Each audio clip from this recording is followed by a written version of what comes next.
বিদেশ থেকে চিনি আমদানি আপাতত বন্ধ রাখা হয়েছে। দেশের চিনি কলে জমে থাকা চিনি আগে বিক্রি করা হবে বলে জানিয়েছেন শিল্প উপদেষ্টা আদিলুর রহমান খান। শনিবার সকালে নাটোরের উত্তরা গণভবন পরিদর্শন শেষে সাংবাদিকদের প্রশ্নের জবাবে তিনি এই তথ্য জানান। বলেন, চিনি কল থেকে লাভ দ্রুত আসে না। ব্রিটিশ আমলের এসব চিনি কল এখনো সারা দেশের স্বল্প চাহিদার একটি অংশ পূরণ করতে সক্ষম। তাই চিনি কলের সক্ষমতা বাড়ানো এখন সময়ের দাবি।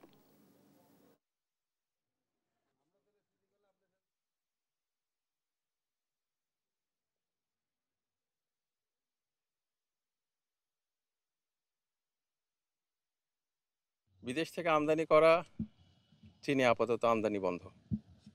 কারণ বাংলাদেশের চিনি কলের চিনি যা জমা হয়ে আছে এটা আগে বিক্রি হবে। টিসিবির মাধ্যমে আমরা বিক্রি করছি এবং এটা চলমান আছে। লাভের জায়গাটাতে আরেকটু কাজ করতে হবে, কারণ আমাদের এখানে শুধুমাত্র ভর্তুকি দিয়ে চালানো সম্ভব না। আমাদের এখানে যেটা লাগবে সেটা হচ্ছে ইনভেস্টমেন্ট, লোকাল এবং ফরেন। আমরা চেষ্টা করছি আমাদের অল্প সময়ের মধ্যে যেটুকু পারি সেই হিসাবে আমরা যোগাযোগও করেছি।